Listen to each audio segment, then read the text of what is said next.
Hello बच्चों, आज solid state के लेक्चर नंबर 7 में हम लोग चुंबकीय गुणों के आधार पर ठोसों को 5 प्रकार से विभाजित किया जाता है उसके बारे में पढ़ेंगे। तो पहला जो चुंबकीय ठोस है वो आपके सामने है अनुचुंबकीय ठोस यानी पैरामैग्नेटिक सॉलिड है।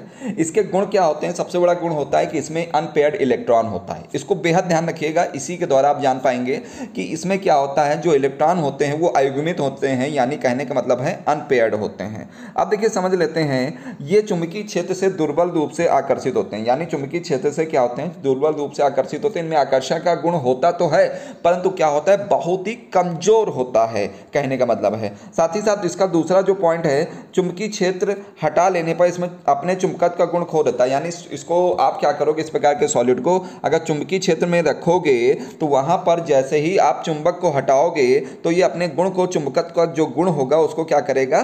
खो देगा। तो सबसे बड़ी बात इसमें क्या है, मैंने अभी बताया, इसमें अयुग्मित इलेक्ट्रॉन उपस्थित होते हैं। ध्यान रखिएगा, इसमें एक अयुग्मित इलेक्ट्रॉन जरूर होगा। इसके द्वारा आप अनुचुंबकीय ठोस को समझ सकते हैं। अनुचुंबकीय ठोस को समझने के लिए यानी पैरामैग्नेटिक को समझने के लिए आप सीधे सीधे कह दीजिए कि इसमें एक अनपेयर्ड इलेक्ट्रॉन होता है। ठीक है, अब इसके एग्जाम्पल के बारे में अगर हम बात कर लें, एग्जाम्पल कैसे हैं? एग्जाम्पल देखिए, एग्जाम्पल आपके सामने है oxygen Cu2+, O2, Fe3+, Cr3+, ठीक है, एक्सेट्रा।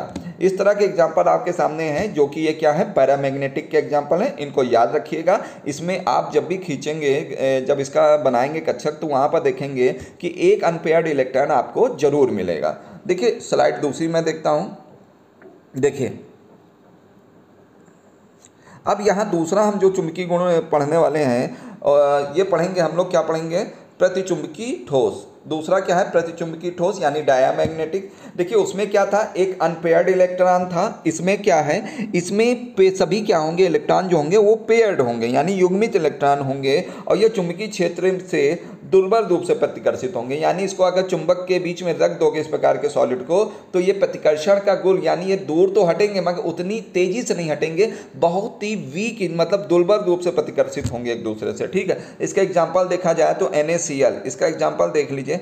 NaCl जल और वेनेडियम पेंटाऑक्साइड, ये बढ़िया एग्जाम्पल है जो आपके सामने डायामैग्नेटिक के। तो सबसे बड़ा देखिए, पैरामैग्नेटिक में क्या याद रखेंगे? उसमें क्या पाया जाता था? अनपेयर्ड इलेक्ट्रॉन पाया जाता था एक। इसमें क्या है? इसमें पेयर्ड इलेक्ट्रॉन पाए जाते हैं, यानी युग्मित इलेक्ट्रॉन पाए जाते हैं, और इनमें प्रतिकर्षण का बहुत ही दुर्बल रूप से प्रतिकर्षित होते हैं। उसमें क्या होता है? बहुत दुर्बल रूप से क्या होते हैं? आकर्षित होते हैं। इनके एग्जाम्पल को जल और वेनेडियम पेंटाऑक्साइड व NaCl को आप याद रखिएगा, बहुत अच्छे एग्जाम्पल्स हैं। आगे देखिए, तीसरी स्लाइड हम उठा लें तो यहाँ पर ध्यान दीजिएगा। हाँ, अब ध्यान दीजिए, अब वहाँ पर आपने पढ़ा अभी तक पैरामैग्नेटिक व डायामैग्नेटिक। अब क्या पढ़ेंगे? आप यहाँ पर 3 तरह के और सॉलिड पढ़ेंगे, वो जो हैं आपके सामने हैं। तीसरा क्या है? लौ चुंबकीय ठोस यानी फेरोमैग्नेटिक सॉलिड। यानी क्या होगा? इस प्रकार के सॉलिड में आप देखोगे स्ट्रॉन्ग अट्रैक्शन होगा, यानी कहने का मतलब है ये चुंबकीय क्षेत्र में प्रबल रूप से आकर्षित होंगे, स्थायी चुंबकत्व होंगे। इनके कहने का तात्पर्य है कि अगर आप किसी कील को चुंबक के बीच ले जाइए और उसको अगर चुंबक में बार बार टच करिए, थोड़ी देर बाद आप चुंबक हटा दीजिए, तो कील भी किसकी तरह काम करने लगेगी? चुंबक का काम करने लगेगी। यही बताना चाह रहे हैं। ठीक है, तो फेरोमैग्नेटिक में क्या होगा? अयुग्मित इलेक्ट्रॉन संरेखण रूप से एक सीध में होंगे, यानी कहने का मतलब है जो आप देखोगे इलेक्ट्रॉन होंगे वो एक ही दिशा में होंगे, यानी क्या होंगे? मतलब एक सीधी रेखा में होंगे। एग्जाम्पल के माध्यम से देखें तो एग्जाम्पल आपके सामने हैं। एग्जाम्पल क्या है? आयरन, कोबाल्ट, निकेल, ये सब क्या हैं? ये फेरोमैग्नेटिक के एग्जाम्पल हैं। ठीक है, इसमें क्या होगा? जो अयुग्मित इलेक्ट्रॉन होंगे वो एक ही दिशा में होंगे। इसमें अयुग्मित इलेक्ट्रॉन जो होंगे, ध्यान से सुनिएगा, अयुग्मित इलेक्ट्रॉन एक ही दिशा में होंगे। ठीक है, साथ ही साथ हमने अभी एग्जाम्पल बताया, किसी कील को आप अगर चुंबक के बीच में टच कराते हैं और चुंबक फिर हटा लेते हैं, तो कील किस तरह का काम करने लगेगी? चुंबक का काम करने लगेगी। यही इस माध्यम से फेरोमैग्नेटिक के माध्यम से बताना चाह रहे हैं। तो इसमें क्या है? एग्जाम्पल आयरन, कोबाल्ट, निकेल, ये सब एग्जाम्पल क्या है? फेरोमैग्नेटिक के एग्जाम्पल हैं। इनको बहुत बेहद तरीके से याद रखिएगा। देखिए अगला क्या है, स्लाइड में देखेंगे आप। अगली स्लाइड है अब ये क्या है, एंटी फेरोमैग्नेटिक।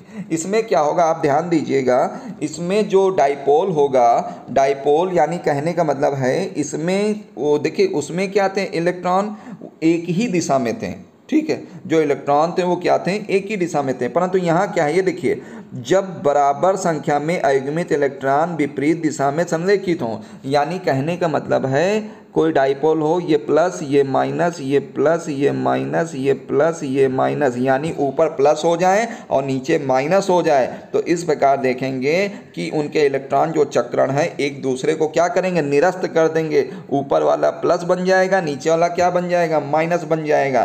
तो इस प्रकार देखेंगे जब बराबर संख्या में अयुग्मित इलेक्ट्रॉन विपरीत दिशा में होते हैं, यानी ऊपर प्लस है नीचे क्या है, माइनस, ऊपर क्लॉकवाइज नीचे एंटी क्लॉकवाइज, ठीक है, तो ये क्या करेंगे, उनके इलेक्ट्रॉन चक्रण एक दूसरे को क्या कर देंगे, निरस्त कर देंगे। इसका बहुत प्यारा एग्जांपल देखिए, वेनेडियम ट्राईऑक्साइड और ये FeO MnO2, ये सब क्या हैं, ये एंटी फेरोमैग्नेटिक सॉलिड के एग्जाम्पल हैं, बेहद ध्यान रखिएगा। अब पांचवी अगर हम स्लाइड देख लें तो पांचवी स्लाइड में आप ध्यान दीजिएगा, पांचवी स्लाइड में देखेंगे कि फेरी मैग्नेटिक, वहाँ पर पढ़ा था आपने फेरोमैग्नेटिक, यहाँ क्या पढ़ रहे हैं, फेरी मैग्नेटिक सॉलिड। इसमें क्या है, इसमें जो अनपेयर्ड इलेक्ट्रॉन होंगे वो एक दिशा में बराबर नहीं, मतलब क्या होंगे, कुछ क्लॉकवाइज होंगे, 3 मान लीजिए क्लॉकवाइज हैं तो चौथा क्या है, एंटी क्लॉकवाइज, 2 क्लॉकवाइज हैं तो क्या है, 3 अब क्या हो गए, एंटी क्लॉकवाइज। तो इस तरह जो इलेक्ट्रॉन होंगे वो एक ही दिशा में ना हो करके, मतलब क्या होंगे, एक बराबर ना हो करके कुछ एक ही दिशा में होंगे। और देखिए जैसे इसमें 2 को तो कट कर दिया, परंतु एक तो बचा कि नहीं बचा। तो कहने का मतलब है इस प्रकार का जो चुंबकीय आघूर्ण होता है, चुंबकीय आघूर्ण पूरी तरह जीरो नहीं होता है। अब ध्यान दीजिएगा, इसका एग्जाम्पल Fe3O4 मैग्नेटाइट, इसका बहुत प्यारा एग्जाम्पल है, बेहद ध्यान रखिएगा, पेपर वेरी मोस्ट इंपॉर्टेंट पूछा जाता है फेरी मैग्नेटिक का एग्जाम्पल, ठीक है। तो मुझे आशा है कि आपको ये पूरा वीडियो समझ में आया होगा। अगर समझ में आया है तो कमेंट सेक्शन के माध्यम से मुझे ज़रूर बताइएगा। साथ ही साथ हमारे चैनल को सब्सक्राइब कर लें अगर मन हो, और अगर पूरा वीडियो समझ में आया है तो साथ ही साथ लोगों को शेयर भी कर दें। जय हिंद, जय भारत।